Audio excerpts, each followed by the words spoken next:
No, don't do that, Papuji. 2 times actually, every day.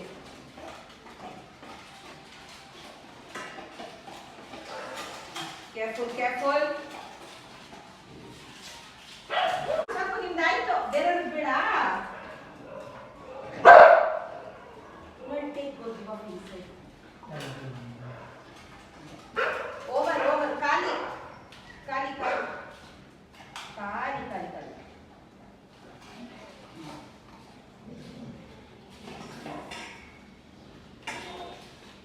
ಏನಾದರೂ feed ಮಾಡ್ತೀನಿ, ಅದು feed ಮಾಡಿ ಅದು ಅವಾಗ ಅದನ್ನ ಪಳಗಿಸ್ಕೊಂತೀನಿ.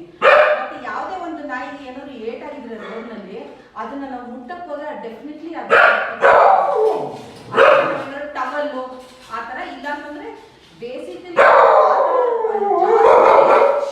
ರೆಸ್ಕ್ಯೂ ಮಾಡೋದು ಅಂತಂದ್ರೆ ಅದು ನಾವು ಇಳಿಯೋದಿಲ್ಲ, ಅದಕ್ಕೆ ಅಂತ ಅವರೇ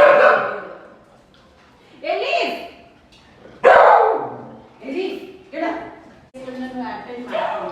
ಇವಾಗ ರೆಸ್ಕ್ಯೂ ನಾನು ಸದ್ಯಕ್ಕೆ ಮಾಡಲ್ಲ, ಯಾಕೆಂತಂದ್ರೆ ಜಾಗ ಇಲ್ಲ, ಇದೇ ಜಾಸ್ತಿ. ನೀವೇ ನೋಡಿದಲ್ಲ, ಒಂದು ಫರ್ನಿಚರ್ ಇಲ್ಲ, ಏನು ಇಲ್ಲ.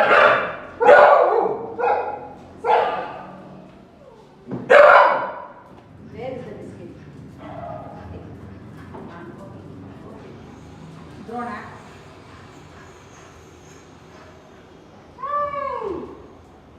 ಸಿಮರಾವ್,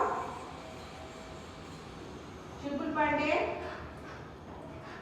Elif, good girl. Bella, you want the biscuit? Will you wish to biscuit? Bella, you know. Last. Chameli. Kali. Mama has no more biscuit. Biscuit Kali, okay? Come here. This side.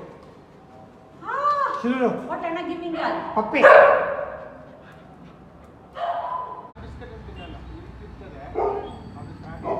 Chicken tinala. ಊಟ ಹಾಕ್ತಾರೆ ಅಷ್ಟೇ. Night time ನಲ್ಲಿ ಅವ್ರು biscuit ತಿನ್ನಲ್ಲ, ಕೊಟ್ಟರೆ ತಿನ್ನಲ್ಲ. ಅವನು ಒಳ್ಳೆ ಹುಡುಗ, ತುಂಬ ಒಳ್ಳೆ ಹುಡುಗ.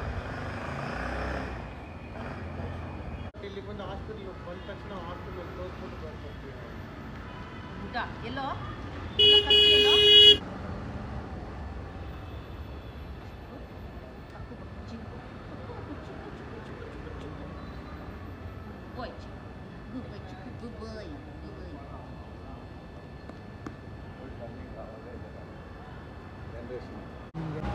ಅಟ್ಲೀಸ್ಟ್ ಒಂದು 15,000-20,000 ಸಾವಿರನಾದರೂ ಆಗೇ ಆಗುತ್ತೆ. ಮೆಡಿಸಿನ್ಸು, ಆಮೇಲೆ ಇವ್ರದ್ದು ಶ್ಯಾಂಪೂ, ಟಿಕ್ ಸ್ಪ್ರೇ, ಅದು ಮನೆ ಅವ್ರು ಕ್ಲೀನಾಗಿರ್ಬೇಕಲ್ಲ ಆ ಜಾಗ, ಆಮೇಲೆ ಅವ್ರದ್ದು ಕ್ಲಾತ್ಸ್ ವಾಷಿಂಗು, ಮಲ್ಕೊಳ್ತಾರಲ್ಲ ಅದಕ್ಕೆ ಕಾರ್ಪೆಟ್ಟು, ಚಾಪೆ ಅದೆಲ್ಲ ಇದೆ, ಅದನ್ನು ವಾಷಿಂಗ್ ಮಾಡೋದಕ್ಕೆ ಅದಕ್ಕೂ ಬೇಕಲ್ಲ ಡಿಟರ್ಜೆಂಟು, ಡಿಸ್ಇನ್ಫೆಕ್ಟೆಂಟು. ಆಮೇಲೆ food every day 5 kg chicken, ಆಮೇಲೆ 8 kg ರೈಸು, ಆಮೇಲೆ ಒಂದು 1/4 kg ಅಷ್ಟು ತರಕಾರಿ, ಸ್ವಲ್ಪ ಪ್ರೋಟೀನ್ಸ್ಗೆ ಬೇಳೆ ಅದೆಲ್ಲ ಹಾಕ್ಬಿಟ್ಟು ಅಡುಗೆ ಮಾಡ್ತೀವಿ. So no don't do it, come back. So ಫುಡ್ಗೆ ಚಿಕನ್ 13,000-14,000 rupees ಬೀಳುತ್ತೆ. ಆಮೇಲೆ ನುಚ್ಚಕ್ಕಿ 3 ದಿನಕ್ಕೆ 1 ಮೂಟೆ ಬೇಕು, 25 kg ಮೂಟೆ, ಒಂದು ಮೂಟೆ ಹಾಗೆ. ಒಂದು ಸತಿನಾದರೂ ಅಡ್ವೈಸ್ ಹೇಳ್ತೀವಿ ಹೆಂಗೆ ಬಿಟ್ಟು ಹೋಗ್ತೀರಾ ಅಂತ. ಅವ್ರೇನು ಹೇಳ್ತಾರೆ, ನೀವು ಇಟ್ಕೊಂಡಿರಿ, ನಮ್ಗೆ ಆದಾಗ ನಾವು ತೊಗೊಂಡು ಹೋಗ್ತೀವಿ ನಾಯಿನ ಅಂತ ಹೇಳ್ತಾರೆ. ನಾವು ಆ ಭರವಸೆ ಮೇಲೆ ತೊಗೊಂಡಿರ್ತೀವಿ ನಾಯಿನ. ಸರಿ ಒಂದು ಸ್ವಲ್ಪ ದಿವಸ ತಾನೇ ಫಾಸ್ಟರ್ ಮಾಡೋಣ, ನೋಡ್ಕೊಳ್ಳೋಣ ಅಂತ. ಆಮೇಲೆ ಅವರು ಫಸ್ಟು ಏನಾದರೂ ಫೋನ್ ಮಾಡಿ ಫೋಟೋ ಕಳಿಸಿ ಅದು ಇದು ಅಂತಾರೆ. ಆಮೇಲೆ ಏಕ್ದಮ್ ಬಿಟ್ಟೇ ಬಿಡ್ತಾರೆ. ಎಷ್ಟೊಂದು ಜನ ನಾಯಿನ ತೊಗೊಂಬಂದು ನಮ್ಮ ಗೇಟಿಗೆ ಕಟ್ಟಿಟ್ಬಿಟ್ಟು ಹೊಟ್ಟೋಗ್ತಾರೆ. ಆ ಥರ 3-4 ನಾಯಿ ಇದೆ ಹಾಗೆ ಸೇರ್ಕೊಂಡಿರೋದು ಮನೆಯಲ್ಲಿ ನಾಯಿಗಳು. ಅವರು ತೊಗೊಂಡಿರ್ತಾರೆ ಮರಿ ಇದ್ದಾಗ, ಮುದ್ದಾಗಿರುತ್ತೆ ಅಂತ ತೊಗೊಂಡು ಆಟಾಡ್ತಾರೆ. ಅದು ಸ್ವಲ್ಪ ಏನಾದರೂ ತೀಟೆ ಮಾಡೋದಾಗಲಿ, ಅಲ್ಲಿ ಇಲ್ಲಿ ಗಲೀಜು ಮಾಡೋದಾಗಲಿ, ಅಥವಾ ಇದು ಏನಾದರೂ ಕಚ್ಚಿಬಿಡುತ್ತೆ ಅವ್ರದ್ದು ಶೂಗಳು, ಅದು ಇದು ಬಟ್ಟೆಗಳು ಕಚ್ಚಿಬಿಡುತ್ತೆ. ಅವಾಗ ಏನು ಮಾಡ್ತಾರೆ, ಬೇಡ ಅನಿಸುತ್ತೆ. ಯಾರಾದರೂ ಈ ಏರಿಯಾದಲ್ಲಾಗಲಿ ಆಚೆ ಇರೋದಕ್ಕೆ ಗೊತ್ತು ಎಲ್ಲರಿಗೂ, ಇಲ್ಲಿ ನಾಯಿಗಳಿದೆ, ಈ ಮನೆಯಲ್ಲಿ ರೆಸ್ಕ್ಯೂ ಮಾಡ್ತಾರೆ ಇವರು ಅಂತ ಬಂದು ಗೇಟಿಗೆ ಕಟ್ಟಿಬಿಟ್ಬಿಟ್ಟು ಹೊಟ್ಟೋಗ್ತಾರೆ. ನಮ್ಮ ಗೇಟ್ ಒಳಗೆ ಮರಿಗಳನ್ನ ಬಿಟ್ಟು ಹೊಟ್ಟೋಗ್ತಾರೆ. ಬಂದ್ಬಿಟ್ಟು ಮರಿಗಳನ್ನ ಗೇಟ್ ಒಳಗೆ ಬಿಟ್ಬಿಟ್ಟು ಹೊಟ್ಟೋಗ್ಬಿಡ್ತಾರೆ. ಇವಾಗ ಮರಿ ಅದು ಮಗು ಅದು ಏನು ಮಾಡ್ತೀರಾ, ಮರಿನ ಬಿಡೋಕ್ಕಾಗುತ್ತಾ ವಾಪಸ್ಸು? ಇಲ್ಲ. ಹಾಗೆ ಇಟ್ಕೊಂಡು ನೋಡಿಕೊಂಡು ಬೆಳೆಸ್ಕೊಂಡಿದ್ದೀವಿ ಮಾಡುತ್ತೆ. ಫುಲ್ ಮೂನು, ನ್ಯೂ ಮೂನೆಲ್ಲ ಬಂದಾಗ ಅದು ಸ್ವಾಭಾವಿಕವಾಗಿ ಅದು ಓ ಅಂತ ಕರೆಯೋದು. ಏನಕ್ಕೆ? Calling for mates. ಅದೇನು ಅದು ಓ ಅಂತಂದರೆ ಅದು ಯಾರೋ ಮನೆಯಲ್ಲಿ ಸಾಯ್ತಾರೆ ಅನ್ನೋ ಸೂಚನೆ ಆಗಲಿ, ಅಥವಾ ಏನೋ ಕೆಟ್ಟದ್ದಾಗುತ್ತೆ ಅನ್ನೋ ಅಪಶಕುನ, ಅದೆಲ್ಲ ಅಲ್ಲ. ಅದೆಲ್ಲ ಜಸ್ಟ್ ಮೂಢನಂಬಿಕೆ ಅಷ್ಟೇ. ಜನ ಅದೊಂದು ಮೂಢನಂಬಿಕೆ ಬಿಟ್ಟರೆ ಎಷ್ಟೋ ನಾಯಿಗಳು ಇನ್ನು ಜೀವಂತವಾಗಿರ್ತವೆ. ಇವಾಗ ಆ ಜಾಗದಲ್ಲಿ ನಿಮ್ಮ ಮಗು ಇದ್ದಿದ್ರೆ ನೀವೇನು ಮಾಡ್ತಾಯಿದ್ರಿ ಅಂತ ನಾನು ಫಸ್ಟ್ ಕ್ವೆಶ್ಚನ್ ಎಲ್ರಿಗೂ ಇದನ್ನೇ ನಾನು ಕೇಳೋದು. ಇದು ನಿಮ್ಮ ಮಗು ಆಗಿದ್ದರೆ, ನಿಮ್ಮ ಮಗು ಹಿಂಗೆ ತೀಟೆ ಮಾಡ್ತಾಯಿದ್ರೆ, ಅಥವಾ ನಿಮ್ಗೆ ಹುಷಾರಿಲ್ಲನೇ, ಹೌದು ಕರೆಕ್ಟು, ನಿಮ್ಗೆ ಹುಷಾರಿಲ್ಲ, ನಿಮ್ಗೆ ಹುಷಾರಿಲ್ಲದಿರ್ಬೇಕಾದ್ರೆ ನಿಮ್ಮ ಮಗುನ ಉಪವಾಸಕ್ಕಾಗ್ತಾಯಿದ್ರಾ? ಇಲ್ಲ ತಾನೇ, ಹೆಂಗೋ ಅಡ್ಜಸ್ಟ್ ಮಾಡ್ಕೊತಾ ಇದ್ರಿ ತಾನೆ. ಯಾಕೆ ಅಂತಂದರೆ ಅದು ನಿಮ್ಗೆ ಅಷ್ಟು ಅಟ್ಯಾಚ್ಮೆಂಟ್ ಆಗಿರುತ್ತೆ. ಅದಕ್ಕೆ ನೀವು ಪೇರೆಂಟು. ಇವಾಗ ಒಂದು ಡಾಗ್ಸ್ದು ಆ್ಯನಿಮಲ್ಸ್ ಲೈಫ್ ಸ್ಪ್ಯಾನ್ ಏನು? ಬಿಗ್ ಡಾಗ್ ಆಗಿದ್ದರೆ 7 years, ಸ್ಮಾಲ್ ಡಾಗ್ ಆಗಿದ್ದರೆ 14 to 16 years ಅಷ್ಟೇ ಅದ್ರ ಲೈಫ್ ಸ್ಪ್ಯಾನು. ಅಷ್ಟು ರೆಸ್ಪಾನ್ಸಿಬಿಲಿಟಿ ತೊಗೊಳಕ್ಕಾಗಿಲ್ಲ ಅಂತಂದರೆ ಅದು ತಪ್ಪು ಅಲ್ವಾ? ಹಂಗೆ ಅಡಲ್ಟ್ ಡಾಗ್ಸ್ನ ಮಾತ್ರ ಯಾರು ಅಬ್ಯಾಂಡನ್ ಮಾಡಬಾರ್ದು. ಅದರಷ್ಟು ಪೇಯ್ನ್ಫುಲ್ ಪ್ರಾಸೆಸ್ಸು ಇನ್ನೊಂದಿಲ್ಲ. ಅದರಿಂದ ನಾಯಿ ಆಚೆ ಬರೋದೇ ಇಲ್ಲ. ಆ ಡಿಪ್ರೆಷನಿಂದ ಅದನ್ನ ಆಚೆ ತೊಗೊಂಬರಬೇಕು ಅಂತಂದರೆ ನಮಗೆ ತುಂಬ ಕಷ್ಟ. ಯಾಕೆಂತಂದರೆ ಅದು ಆ ಮನೆಗೆ, ಅವ್ರು ಮಾಡೋ ಅಡುಗೆಗೆ, ಅವ್ರ ಸ್ವಭಾವಕ್ಕೆ ಅದು ಕ್ಲೀನಾಗಿ ಅನುಗುಣವಾಗಿರುತ್ತೆ. ಅದರಿಂದ ನಾವು ಅದನ್ನು ಆಚೆ ತೊಗೊಂಡು ಬಂದು ಅದನ್ನು ತಿರ್ಗಾ ನಾರ್ಮಲೈಸ್ ಮಾಡೋದಕ್ಕೆ ಅಟ್ಲೀಸ್ಟ್ 2 to 3 years ಆಗುತ್ತೆ. ಅಟ್ಲೀಸ್ಟ್ 2 to 3 years ಆಗುತ್ತೆ. ಅಷ್ಟರಲ್ಲಿ ನಾಯಿ ಅರ್ಧ ಇದೇ ಹೊರಟೋಗ್ಬಿಡುತ್ತೆ. ಅದು ಎಷ್ಟು ಲವಲವಿಕೆಯಾಗಿರುತ್ತಲ್ವ, ಅದು ಆ ಹ್ಯಾಪಿನೆಸ್ಸೇ ಹೊರಟೋಗುತ್ತೆ. ಎಷ್ಟೊಂದು ಜನ ರೋಡಲ್ಲಿ ಬಿಟ್ಟು ಬಿಸಾಕ್ಬಿಟ್ಟು ಓಡೋಗ್ತಾರೆ. ಇದು ಮೊನ್ನೆನೂ ಅಷ್ಟೇ, ಒಬ್ಬ ಬಂದುಬಿಟ್ಟು ಒಂದು ನಾಯಿನ ಆಟೋನಲ್ಲಿ ತೊಗೊಂಬಂದು ನಮ್ಮ ಮನೆ ಮುಂದೆ ತಳ್ಳಿಬಿಟ್ಟು ಹೊರಟೋಗ್ಬಿಟ್ಟ. ಆ ನಾಯಿ ಹಂಗೆ ಆಟೋಯಿಂದ ಓಡೋಗ್ತಾಯಿತ್ತು. ಅದಕ್ಕೆ ಏನು ಗೊತ್ತು? ಅದು ಮೇನ್ ಪ್ರಾಬ್ಲಮ್ ಬಂದ್ಬಿಟ್ಟು ಫೀಮೇಲ್ ಡಾಗ್ಸ್ಗೆ ಪೀರಿಯಡ್ಸ್ ಆಗಬಾರ್ದು ಮನೆಯಲ್ಲಿ. ಅದು ಪೀರಿಯಡ್ಸ್ ಆಗಿಬಿಟ್ರೆ ಮನೆಯಲ್ಲಿ ದೊಡ್ಡವರೆಲ್ಲ ಸ್ಟಾರ್ಟ್ ಮಾಡ್ಬಿಡ್ತಾರೆ. ಆ ನಾಯಿಗೆ ಪೀರಿಯಡ್ಸ್ ಆಗಬಾರ್ದು ಇರೋದು ಅದು ನೇಚರು, ಅದು ಹಾಗೆ ಆಗುತ್ತೆ. ಬೇಡವಾ, ಅದನ್ನ ಸ್ಟರ್ಲೈಸ್ ಮಾಡಿಸ್ಕೊಂಡು ಇಟ್ಕೊಳ್ಳಿ. ಸ್ಟರ್ಲೈಸ್ ಮಾಡಿಸ್ಕೊಂಡ್ರೆ ನಿಮ್ಗೆ ಏನು ಪ್ರಾಬ್ಲಮ್ ಇರೋದಿಲ್ಲ. ಅದು ಮರಿ ಹಾಕಲ್ಲ, ಅದು ಪೀರಿಯಡ್ ಆಗೋಲ್ಲ, ಅದು ಹೆಲ್ದಿಯಾಗಿರುತ್ತೆ. ನಿಮಗೆ ಅದರಿಂದ ಯಾವ ಪ್ರಾಬ್ಲಮ್ಮು ಆಗೋದಿಲ್ಲ. ನಾಯಿ ಪೀರಿಯಡ್ಸ್ ಆದರೆ ಅಬ್ಯಾಂಡನ್ ಮಾಡಿಬಿಡ್ತಾರೆ, ಬಿಟ್ಬಿಡ್ತಾರೆ, ಬಿಸಾಕ್ತಾರೆ. ಅದೆಲ್ಲ ತಪ್ಪು, ಮಾಡಬಾರ್ದು. ಸಪೋರ್ಟ್ ತೊಗೊಂಡು ಅಂತ ಅಂದರೆ ಅದು ಫಸ್ಟು ಆ ಥರ ಅಷ್ಟೊಂದು ಮುಂದೆ ಯಾರೂ ಬರೋದಿಲ್ಲ. ಅಂದರೆ 1-2-3 ನಾಯಿ ರೆಸ್ಕ್ಯೂ ಮಾಡಿದ್ದೀವಿ.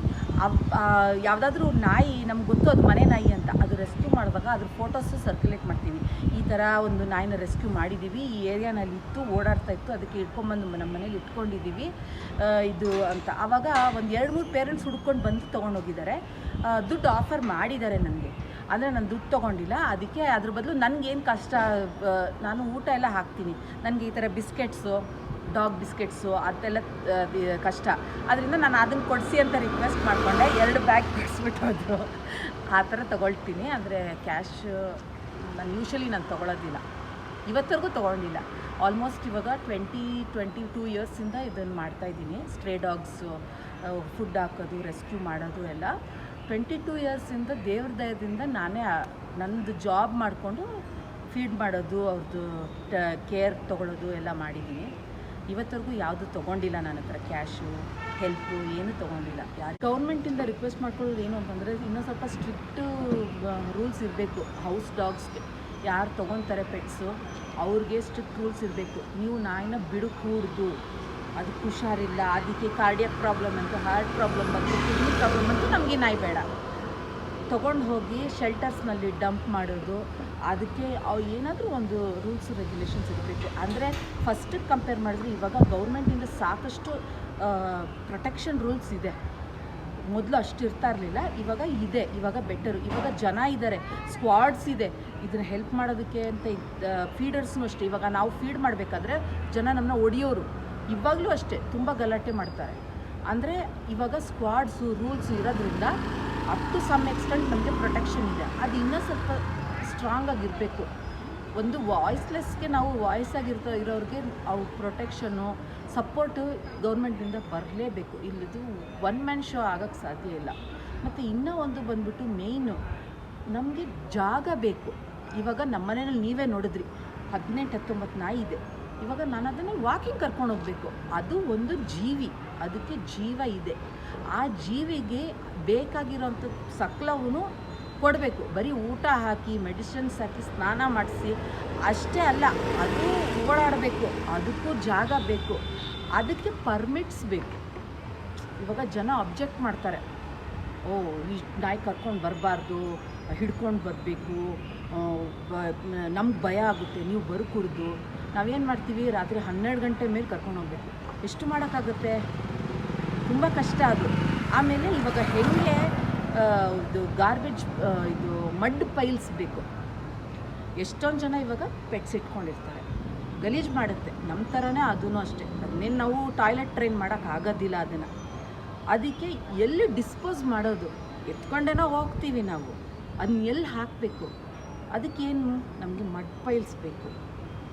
ಆ ಥರ ಅದೇನಾದರೂ ಅಟ್ಲೀಸ್ಟ್ ಅದೊಂದಾದರೂ ಅನುಕೂಲ ಮಾಡಿಕೊಟ್ರೆ ತುಂಬ ಚೆನ್ನಾಗಿರುತ್ತೆ. ಆಮೇಲೆ ಇವಾಗ ಇರೋ ಟ್ರೀಟ್ಮೆಂಟ್ಸು ತುಂಬ ಎಕ್ಸ್ಪೆನ್ಸಿವ್. ಟ್ರೀಟ್ಮೆಂಟ್ಸು ಡಾಗ್ಗೆ ಕೊಡೋ ಟ್ರೀಟ್ಮೆಂಟ್ಸು ತುಂಬ ಎಕ್ಸ್ಪೆನ್ಸಿವ್. ಇದು ಬಂದುಬಿಟ್ಟು ಪೆಡಿಗ್ರಿ ಡಾಗ್ಸು, ಒಂದೊಂದು ಗೋಲ್ಡನ್ ರಿಟ್ರೀವರು, ಆಲ್ಸೇಷನ್ನು, ಜರ್ಮನ್ ಶೆಪರ್ಡು ಒಂದೊಂದು ಇಟ್ಕೊಂಡ್ರೆ ಅವ್ರಿಗೆ ಪರವಾಗಿಲ್ಲ, ಅವ್ರು ಹೆಂಗೋ ಮಾಡ್ಕೊತಾರೆ.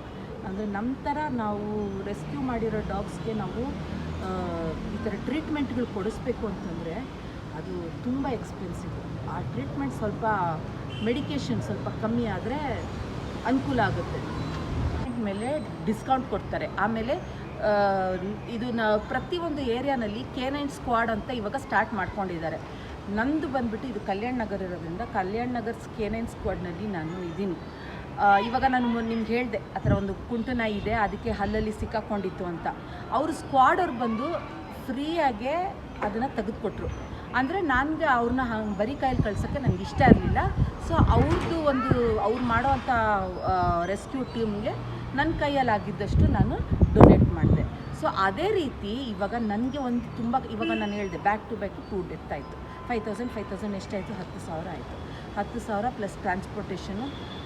ಈ ಥರ ಒಂದು ಎಕ್ಸ್ಟ್ರಾ ನನ್ನ ಇದರಲ್ಲಿ ಮಿತಿ ಮೀರಿ ಆಗಿಲ್ಲ ಅಂತಂದರೆ ಆವಾಗ ಸ್ಕ್ವಾಡ್ ಅವರು ಡೆಫಿನೆಟ್ಟಾಗಿ ಹೆಲ್ಪ್ ಮಾಡ್ತಾರೆ. ಅವ್ರು ತೊಗೊಳ್ತಾರೆ ಬಿಲ್ ಕಟ್ಟೋದು, ರಿಡಕ್ಷನ್ ಮಾಡೋದು. ಆ ಥರ ಆ್ಯನಿಮಲ್ ರೆಸ್ಕ್ಯೂವರ್ಸ್ ಇದ್ದಾರೆ, ಮಾಡೇ ಮಾಡ್ತಾರೆ, ಹೆಲ್ಪ್ ಮಾಡ್ತಾರೆ ಪಿಕಪ್ ಮಾಡೋದಕ್ಕೆ ಎಲ್ಲ.